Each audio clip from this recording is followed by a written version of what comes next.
सूबे के मुख्यमंत्री जी जब महात्मा थे तब वो सत्य बोल रहे थे। जब से वो राजनेता हो गए और उत्तर प्रदेश के मुख्यमंत्री बन गए हैं, तब से वो भारतीय झूठ पार्टी के नेता बन गए हैं। जब तक वो सांसद थे तो निश्चित है कि वो भारतीय जनता पार्टी के थे। जो अटल बिहारी वाजपेयी जी की भाजपा थी, उसमें देश के प्रति, समाज के प्रति सोच थी।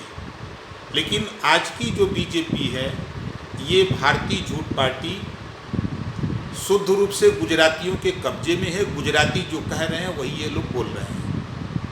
अगर जीरो टॉलरेंस की बात करते हैं तो 12,460 शिक्षक भर्ती में सारी प्रक्रिया पूरी हो गई। सारी प्रक्रिया पूरी होने के बाद नियुक्ति पत्र देने की बात आई, तब तक चुनाव आचार संहिता लग गई। उसके बाद सरकार बदल गई, सरकार बीजेपी की आ गई और बीजेपी की सरकार आने के बाद सरकार उस पर तत्काल प्रभाव से रोक लगा दिया भर्ती पर। बच्चे कुछ गए कोर्ट ने आदेश दे दिया, लेकिन उसके बाद उसमें से मात्र 4,000 के ऊपर लगभग भर्ती इन्होंने किया, शेष को छोड़ दिया।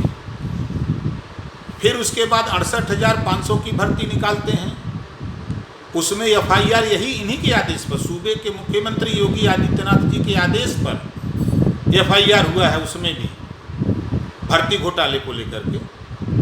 उसके बाद अभी 69,000 का जो मामला चल रहा है, अभी FIR हुआ, हाई कोर्ट ने स्टे दिया।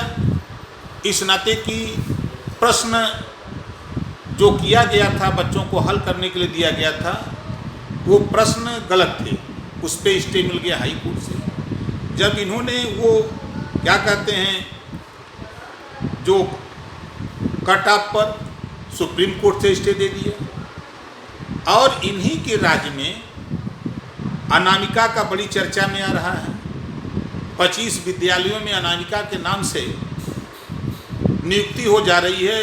एक महीने में 1 करोड़ रुपया तनख्वाह भी निकल जा रही है और मुख्यमंत्री जी जीरो टॉलरेंस की बात करते हैं। ये क्या बोलते हैं, इनको खुद समझ में नहीं आता है। गोरखपुर बोलते हैं तो कुछ सही बोलते हैं, लखनऊ आ जाते हैं तो दूसरी भाषा बोलते हैं। और आप हमसे जुड़े रहने के लिए सब्सक्राइब करें YouTube पर, फॉलो करें Twitter पर और लाइक करें Facebook पर। और ज्यादा जानकारी के लिए न्यूज़ नशा की वेबसाइट पर जाएं। आपको टाइप करना होगा सिर्फ न्यूज़ नशा।